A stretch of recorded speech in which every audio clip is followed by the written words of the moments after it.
Hi friends, welcome back to my channel. Last ವಿಡಿಯೋದಲ್ಲಿ ನಮ್ಮ ಮನೆಯಲ್ಲಿ ನಡೆದ ವರ್ಷದ ಪೂಜೆಯ ಫಂಕ್ಷನ್ಗೆ ಮಧ್ಯಾಹ್ನದ ಊಟಕ್ಕೆ ಏನೆಲ್ಲ ರೆಸಿಪಿಯನ್ನು ಮಾಡಿದ್ದೆ ಅನ್ನೋದನ್ನು ಶೇರ್ ಮಾಡಿದ್ದೆ.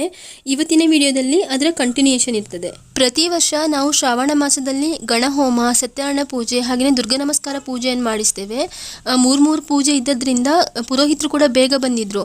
8:30ಗೆಲ್ಲ ಪುರೋಹಿತರು ಬಂದಿದ್ದರು. ಅಷ್ಟರೊಳಗೆ ನಾನು ಅಡುಗೆಯನ್ನು ಕೂಡ ರೆಡಿ ಮಾಡಿ ನಾನು ಕೂಡ ಸೀರೆಲ್ಲ ಉಟ್ಟು ರೆಡಿಯಾಗಿದ್ದೆ. ಸಂಕಲ್ಪವನ್ನೆಲ್ಲ ಮಾಡಿದ ನಂತರ ಈಗ ಮೊದಲಿಗೆ ಪುರೋಹಿತರು ಗಣಹೋಮವನ್ನು ಅಥವಾ ಗಣಪತಿ ಹೋಮವನ್ನು ಮಾಡ್ತಾ ಇದ್ದಾರೆ. ದುರ್ಗಾ ನಮಸ್ಕಾರ ಪೂಜೆ ರಾತ್ರಿ ಇರ್ತದೆ. ಈ ದುರ್ಗಾ ನಮಸ್ಕಾರ ಪೂಜೆ ಮಾಡುವ ಮೊದಲು ಗಣಪತಿ ಹೋಮವನ್ನು ಕಂಪಲ್ಸರಿಯಾಗಿ ಮಾಡಲೇಬೇಕು. ಹಾಗಾಗಿ ನಾವು 3 ತೆಂಗಿನಕಾಯಿಯ ಗಣಪತಿ ಹೋಮವನ್ನು ಮಾಡಿಸ್ತಾ ಇದ್ದೇವೆ.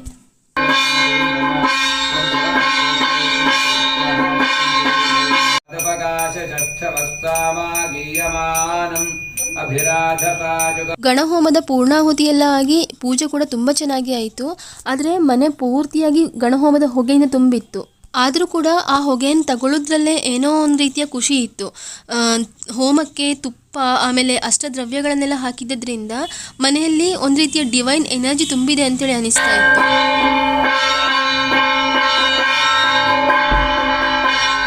ಈ ರೀತಿ ವರ್ಷಕ್ಕೆ ಒಂದ್ಸಲಿಯಾದರೂ ಹೋಮವನ್ನೆಲ್ಲ ಮಾಡಿಸೋದ್ರಿಂದ ಮನೆ ತುಂಬ ಹೊಗೆ ತುಂಬಿರ್ತದಲ್ವಾ, ಆ ಹೊಗೆ ಮನೆಯಲ್ಲಿರುವ ನೆಗೆಟಿವಿಟಿಯನ್ನೆಲ್ಲ ಹೊರಗೆ ಹಾಕ್ತದೆ. ಗಣಹೋಮ ಆದ ನಂತರ ಸ್ವಲ್ಪ ಹೊತ್ತು ಬಿಟ್ಟು ಸತ್ಯನಾರಾಯಣ ಪೂಜೆನ ಶುರು ಮಾಡಿದ್ರು. ಸತ್ಯನಾರಾಯಣ ಪೂಜೆಗೆ ಅಂತೇಳಿ ಕಲಶವನ್ನೆಲ್ಲ ಇಟ್ಟು ಮಂಟಪಕ್ಕೆ ಹೂವನ್ನೆಲ್ಲ ಹಾಕಿ ಎಲ್ಲವನ್ನು ಕೂಡ ಪುರೋಹಿತರು ರೆಡಿ ಮಾಡಿದ್ರು.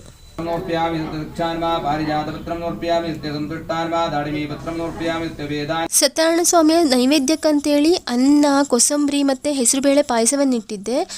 ಹಾಗೆಯೇ ಸತ್ಯನಾರಾಯಣ ಪೂಜೆ ಅಂತ ಹೇಳಿದರೆ ಸಪಾತ ಭಕ್ಷ್ಯ ಪ್ರಸಾದಕ್ಕೆ ಇರಲೇಬೇಕು. ಆ ಪ್ರಸಾದವನ್ನು ಪುರೋಹಿತರೇ ಮಾಡ್ಕೊಂಡು ಬಂದಿದ್ದರು. ಏನಂತಂದರೆ ಸಪಾತ ಭಕ್ಷ್ಯಕ್ಕೆ ಸರಿಯಾದ ಅಳತೆಯಲ್ಲಿ ಮಾಡಬೇಕು, ಅದಿಲ್ಲ ಅಂತಂದರೆ ಸರಿಯಾಗಿ ಬರುವುದಿಲ್ಲ. ಹಾಗಾಗಿ ನಾನು ಪುರೋಹಿತರಿಗೆ ಮಾಡಲಿಕ್ಕೆ ಹೇಳಿದ್ದೆ.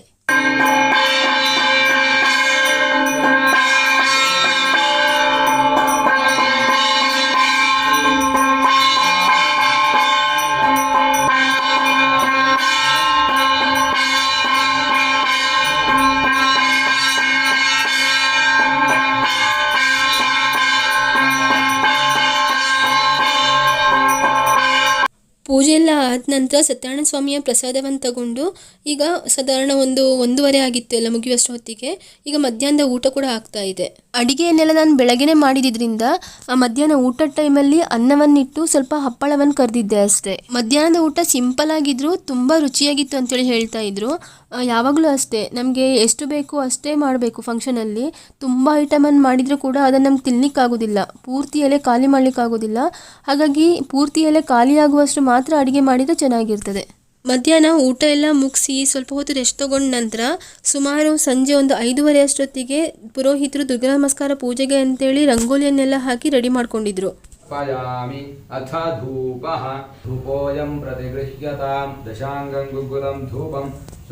ಈ ದುರ್ಗಾ ನಮಸ್ಕಾರ ಪೂಜೆಗೆ ಕೆಲವರು ದೀಪ ನಮಸ್ಕಾರ ಅಂತಲೂ ಹೇಳ್ತಾರೆ. ಈ ದುರ್ಗಾ ನಮಸ್ಕಾರದಲ್ಲಿ ರಂಗೋಲಿ ಆಮೇಲೆ ದೇವಿಗೆ ಮಾಡುವ ಅಲಂಕಾರ ಎಲ್ಲವನ್ನು ಕೂಡ ನೋಡ್ಲಿಕ್ಕೇನೆ ಒಂದು ರೀತಿ ಚೆನ್ನಾಗಿರ್ತದೆ. ಅಸ್ಮಾನ್ ಸ್ವಸ್ತಿಭಿರತಿ ದುರ್ಗಾಣಿ ವಿಶ್ವಾನ್ ಓಚ್ಚ ಪೃಥ್ವೀ ಬಹುಲಾನ ವರ್ವೇ ಭವಾತೋಕಾಯತನಯಾಯ ಕೈಯೋಃ ವಿಶ್ವಾನಿನೋ ದುರ್ಗಃ ಜಾತವೇದಸ್ಯಂಧನ್ನನಾವ ದುರಿತಾತಿ ವರ್ಷೇ ಅಗ್ನೇ ತ್ರಿವನ್ಮನಸಾ ಗೃಣಾನೋ ಓಸ್ಮಾಕಂ ಬೋಧ್ಯವಿತಾ ತನೂನಾಂ ಪೃತನಾಜಿತಂ ಸಹಮಾನಮುಗ್ರಮಗ್ನಿಂ ಭುವೇಮ ಪರಮಾಸುಧಸ್ತಾತ್ ಸನಃ ಪರಿಷದತಿ ದುರ್ಗಾಣಿ ವಿಶ್ವಾಕ್ಷಾಮದ್ದೇವೋ ಅಭಿರ್ದುರಿತಾತ್ಯಗ್ನಿಃ ರತ್ನೋಸಿ ಗಮೇಢ್ಯೋ. ದುರ್ಗಾ ನಮಸ್ಕಾರದ ಸಂಕಲ್ಪ ಎಲ್ಲ ಆದ ನಂತರ ಈಗ ನಾನಿಲ್ಲಿ ಅಮ್ಮನವರ ನೈವೇದ್ಯಕ್ಕೆ ಅಂತೇಳಿ ಉದ್ದಿನ ವಡೆಯನ್ನು ಮಾಡ್ತಾ ಇದ್ದೇನೆ. ದುರ್ಗಾ ನಮಸ್ಕಾರದ ನೈವೇದ್ಯಕ್ಕೆ ಉದ್ದಿನ ಐಟಮನ್ನು ಏನಾದರೂ ಮಾಡಬೇಕು ಅಂತೇಳಿ ನಮ್ಮಮ್ಮ ಹೇಳ್ತಾ ಇದ್ರು. ಹಾಗಾಗಿ ನಾನು ಪ್ರತಿ ವರ್ಷ ಉದ್ದಿನ ವಡೆಯನ್ನೇ ಮಾಡೋದು. ನಮ್ಮೂರ ಕಡೆ ದುರ್ಗಾ ನಮಸ್ಕಾರ ಪೂಜೆಗೆ ಮೂಡೆಯನ್ನು ಮಾಡ್ತಾರೆ. ಮೂಡೆ ಅಂತಂದರೆ ತುಂಬ ಜನರಿಗೆ ಗೊತ್ತಿರಲಿಕ್ಕಿಲ್ಲ. ಈ ಕರಾವಳಿಯವರಿಗೆ ಆಮೇಲೆ ತುಳುನಾಡಿನವರಿಗೆಲ್ಲ ಗೊತ್ತಿರ್ತದೆ ಮೂಡೆ ಅಂತಂದರೆ ಏನು ಅಂತೇಳಿ. ಈಗ ನಾರ್ಮಲ್ ಆಗಿ ನಾವು ಇಡ್ಲಿ ಮಾಡ್ತೇವಲ್ವಾ, ಅದನ್ನೇ ಒಂದು ರೀತಿಯ ಎಲೆಯೊಳಗಡೆ ಹಾಕಿ ಮೂಡೆ ಮಾಡ್ತೇವೆ ನಾವು. ಆದರೆ ನಮಗಿಲ್ಲಿ ಸಿಟಿಯಲ್ಲಿ ಆ ರೀತಿ ಎಲೆ ಸಿಗೋದಿಲ್ಲಲ್ವಾ, ಹಾಗಾಗಿ ನಾನು ಉದ್ದಿನ ವಡೆಯನ್ನೇ ಮಾಡ್ತೇನೆ ಪ್ರತಿ ವರ್ಷ ಕೂಡ. ಹಾಗೆಯೇ ದೇವಿಯ ನೈವೇದ್ಯಕ್ಕೆ ಗುಡಾನ್ನವನ್ನು ಸಹ ಮಾಡಿದ್ದೆ. ದುರ್ಗೆಗೆ ಗುಡಾನ್ನ ಅಂತ ಹೇಳಿದರೆ ತುಂಬ ವಿಶೇಷ. ನಾನು ಆಲ್ರೆಡಿ ಗುಡಾನ್ನವನ್ನು ಹೇಗೆ ಮಾಡೋದು ಅಂತೇಳಿ ಒಂದು ರೆಸಿಪಿಯಲ್ಲಿ ಶೇರ್ ಮಾಡಿದ್ದೇನೆ, ಹಾಗಾಗಿ ಡೀಟೇಲ್ ವಿಡಿಯೋನ ಮಾಡಲಿಲ್ಲ ಇಲ್ಲಿ. ಇದಕ್ಕೇನಿಲ್ಲ, ಅನ್ನವನ್ನು ಮೊದಲೇ ಸ್ವಲ್ಪ ಬೇಯಿಸ್ಕೊಂಡು ಇಟ್ಕೊಂಡಿರಬೇಕು. ನಂತರ ಒಂದು ಬಾಣಲೆಗೆ ತುಪ್ಪ ಹಾಕಿ ಅದರಲ್ಲಿ ದ್ರಾಕ್ಷಿ ಗೋಡಂಬಿಯನ್ನು ಚೆನ್ನಾಗಿ ಫ್ರೈ ಮಾಡ್ಕೊಳ್ಬೇಕು. ಅದಾದ ನಂತರ ಅದೇ ತುಪ್ಪಕ್ಕೆ ನಿಮಗೆ ಎಷ್ಟು ಬೇಕೋ ಅಷ್ಟು ಸ್ವೀಟಿಗೆ ಬೆಲ್ಲವನ್ನು ಹಾಕ್ಕೊಂಡು ಸ್ವಲ್ಪ ನೀರು ಹಾಕಿ ಬೆಲ್ಲವನ್ನು ಕರಗಿಸ್ಕೊಂಡು ನಂತರ ಅದಕ್ಕೆ ನಾವು ರೆಡಿ ಮಾಡಿಟ್ಕೊಂಡಿರುವ ಅನ್ನವನ್ನು ಹಾಕ್ಕೊಳ್ಬೇಕು. ಗುಡಾನ್ನಕ್ಕೆ ಅನ್ನ ಸ್ವಲ್ಪ ಮುದ್ದೆಯಾಗಿಯೇ ಇರಬೇಕು. ಆದರೆ ನಾನಿವತ್ತು ಮಾಡಿದ ಅನ್ನ ಸ್ವಲ್ಪ ಉದುರಾಗಿತ್ತು, ಹಾಗಾಗಿ ಒಂದು ಮ್ಯಾಶರಿಂದ ಚೆನ್ನಾಗಿ ಮ್ಯಾಶ್ ಮಾಡ್ಕೊಂಡಿದ್ದೇನೆ. ಲಾಸ್ಟಿಗೆ ಇದಕ್ಕೆ ತುಪ್ಪದಲ್ಲಿ ಹುರಿದಿರುವ ದ್ರಾಕ್ಷಿ ಗೋಡಂಬಿಯನ್ನು ಸೇರಿಸ್ಕೊಂಡು ಮಿಕ್ಸ್ ಮಾಡಿಕೊಂಡ್ರೆ ಗುಡಾನ್ನ ರೆಡಿಯಾಗಿ ಬಿಡ್ತದೆ. ಉದ್ದಿನ ವಡೆ ಮತ್ತು ಗುಡಾನ್ನ ಎರಡನ್ನು ಕೂಡ ನೈವೇದ್ಯಕ್ಕೆ ಅಂತೇಳಿ ಸ್ವಲ್ಪನೇ ಮಾಡಿದ್ದೆ, ಜಾಸ್ತಿ ಏನು ಮಾಡಿರಲಿಲ್ಲ.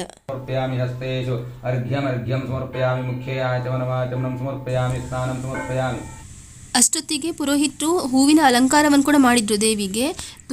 ತುಂಬ ಚೆನ್ನಾಗಿ ಕಾಣ್ತಾ ಇತ್ತು. ಆ ಹಿಂಗಾರ ಇತ್ತಲ್ವಾ, ಆ ಹಿಂಗಾರದಿಂದ ಅಲಂಕಾರ ಮಾಡಿದ್ದನ್ನು ನೋಡಲಿಕ್ಕೆ ಎರಡು ಕಣ್ಣುಗಳೇ ಸಾಲ್ತಾ ಇರಲಿಲ್ಲ, ಅಷ್ಟು ಚೆನ್ನಾಗಿ ಅಲಂಕಾರ ಮಾಡಿದ್ರು.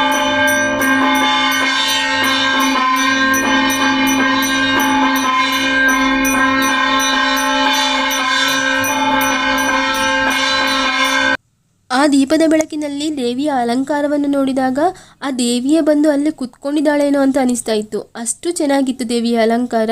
ಹಾಗೆಯೇ ಪೂಜೆ ಕೂಡ ತುಂಬ ಚೆನ್ನಾಗಿ ಆಯಿತು. ಬೆಳಗ್ಗಿಂದ ರಾತ್ರಿವರೆಗೆ ಎಲ್ಲ ಪೂಜೆ ಕೂಡ ತುಂಬ ಸುಸೂತ್ರವಾಗಿ ಆಯಿತು.